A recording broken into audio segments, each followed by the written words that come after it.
Hi, it's been a while. I have been delving into the world of Atelier franchise in the past 3 months, and I've beaten Dark series, Mysterious series, and Secret series, right in time for the new Atelier Sophie 2 to come out. And I'll be honest, I didn't have too much high hope for Sophie 2 when it got announced. Ryza was fun, but it was okay, not the greatest JRPG game that I have played. So how surprised I am to be blown away by this game. There are so many good things that they implemented which make this game, in my opinion, the best Atelier games currently. And I want to talk about that. Not all of them are sweet and roses. There are some aspects of the game that I don't like and really hope they fix this in the future. First of all, the gameplay balance. Most Atelier games have balancing issue. For example, in Escha and Logy, you can pretty much annihilate all the enemy using the most recent bomb, while Sophie have bosses all over the map that will one-hit KO you, and it doesn't feel good as a player to experience any of that. Sophie 2, however, addressed that balancing issue. The enemy is not too strong that they will one-hit KO you, but you still need to strategize and prepare before fighting them in order to beat them. It is the most well-balanced Atelier game that I've played so far.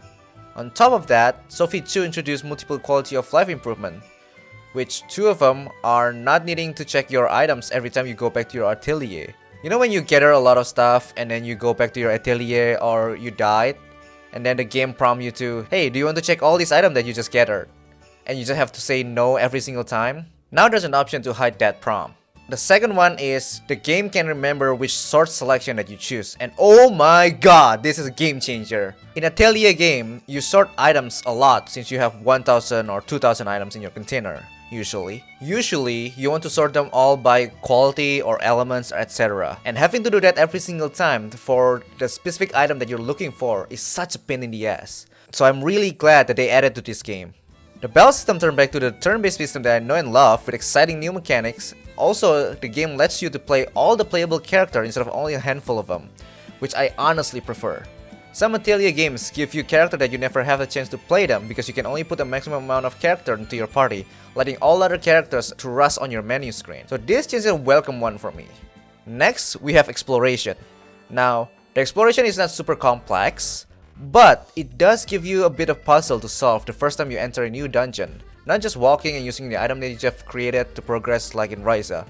Figuring out when and which order to change the weather changes the path and give you a new area to explore when done right. Unfortunately, the game shows all the interest points on the map straight away, which deny the player who wants to be incentivized for exploring all the nooks and crannies of the map. I personally like the Fog of War minimap, where it starts to opening up more and more as you explore more, just like in Atelier Furious did, but it's just me. I think it's just fun to explore the map that you have no idea where to go, and maybe you made a dead end, maybe you don't. It gives me a sense of excitement for me to explore all the map that they have created. Now, the synthesis system is an improvement from Lydie and Suol, which bear a lot of resemblance but better. Which also tied to my other topic that I liked about this game is progression. In Lydie and Suol, you are hard capped by your alchemy level. You cannot train for trait, it's impossible to unlock the effect bar when you're low level. In this game, you are still capped, but you don't really see it. What I mean by that is that you can still transfer whatever trait you want from the beginning. The alchemy level doesn't give you any bonuses, not that I know of. And the advanced synthesis mechanic is only locked from the catalyst and the friendship level, which only add complexity to the system instead of, oh, you need this to do this basic thing. It is such a seamless progression which when I unlock it, I fall more in love with this game. Instead of being mad why they didn't give us that from the beginning. My only complaint about the synthesis is the super success mechanic, which I think is just add unnecessary RNG if you want to create a 999 quality items. Now let's talk about story, shall we? Most Atelier games, story is just meh. It's not bad, but it's not great either. With some exception of Escha and Escha Logy in my opinion. When I beat Escha and Logy and get the true ending, I was convinced that this is the best Atelier story that we can get, and Escha is the close second. However, Sophie 2 blown away in the story aspect as well. They have actual goal to go to, and it builds up with a great pacing. And this pacing is important, because most Atelier game has horrible pacing.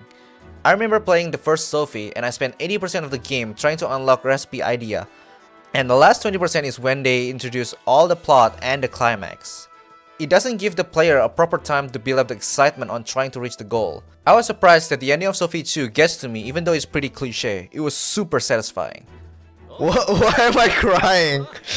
Why am I crying, bro? Dude, stop. A moment of confession here, I didn't care for most side character in Atelier games.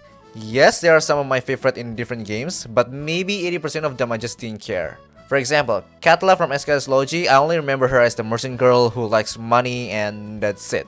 But for some reason though, in Sophie 2, I was really attracted with all the character inside it, not just the main character. Alet, Pirka, Olias, Diebold was really interesting to me. They all have their own past and regrets that they are trying to overcome, and in the end, when they overcome it, it gave me a sense of satisfaction. Although Gnome and Kati was forgettable though. Another thing that I want to add to this is the reference and the attention to details. I know a lot of other people say that you don't have to play the previous game to enjoy this game, and that is correct for the most part, but I believe that playing the previous games elevates your experience greatly. For example, when we start the game, Sophie and all the other characters are already in level 20. I was really confused at first, why are they starting at level 20 instead of level 1? I'm level 20? What? But then I realized that the max level in the first Sophie game is 20. So the dev wanted to tell the player that this is really Sophie after we finish the first game. That also applies to Sophie's alchemy level that starts at level 50, which is the max level of the first game. And I just love how the dev pay attention to all those small details. Another thing that I really like is how they design the late game traits. Usually, if you want to farm late game traits, you need to do specific things multiple times to get that specific trait. For example, if you're looking for ultimate destruction, and you need that specific trait, and then suddenly you get ultimate recovery from killing a boss, then haha, good luck grinding again. In this game though, they give you a separate trait called ultimate power, and then you can combine that with extremely devastating to get ultimate destruction, for example, or tremendous healing to give you ultimate recovery. And I just love this system because it lets you choose which trait you want without too much of a grind hell. And that was all the good things that I want to talk about. And there's also a bad thing in this game as well. Yes, there are still quality of life improvement that they can do in this game which will make this game, I think, 10 times better. For example, when you check the traits on your container, in Escha and Logy, there are a system where it shows you which item or equipment that this trait can go to. I don't know why they removed that feature, because I think it's an amazing quality of life improvement, and I hope they bring it back to the future game. The second one is a better traits encyclopedia. Being able to filter trait based on which item or equipment it can go will make players' life so much easier. For example, if I want to know what traits can go to my weapon and then choose which one I think is the best trait, I will have to go through all the armor, accessories, and items trait and then jot down which trait I can actually use on the notepad, and it's such a huge time waste. So having a trait filter would significantly reduce the time that I spend on an encyclopedia and actually playing the game. These two features I believe doesn't ruin the complexity of the game since you still need to do some research, but it will cut the time you spend checking on unnecessary trait that you don't care. And then the second one is the cutscene black border. I personally despise this. We live in 2022, where our console and PC is strong enough to render all this beautiful game. So why are we hiding the hard work from the artist and animator in a black border? I can still get it if they only added at the bottom for a text box, but no, they also cut the top part as well. Maybe they thought this would look more cinematics, but if I want to watch a theater movie, I will not play the game.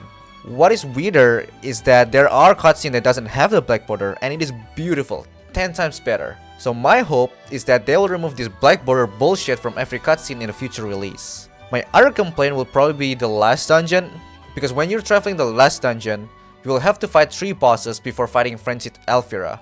And that is fine. But the problem is, the boss doesn't provide a new challenge. They use the same move, using the same aura, so it doesn't add anything to the gameplay or the story, and it felt a little bit lazy. But that's just me nitpicking. Overall, if you're a fan of Atelier series or a newcomer, I think this game is fantastic and you should give it a try. I started with Ryza and fell into the pit pretty quickly after I understand the charm of this game. It is a very unique game that is not your traditional JRPG where it focuses on your item crafting skill, and it provides you with a lot of rewards for learning and researching the game. Well, that'll be it for me. I'll see you guys in the next video.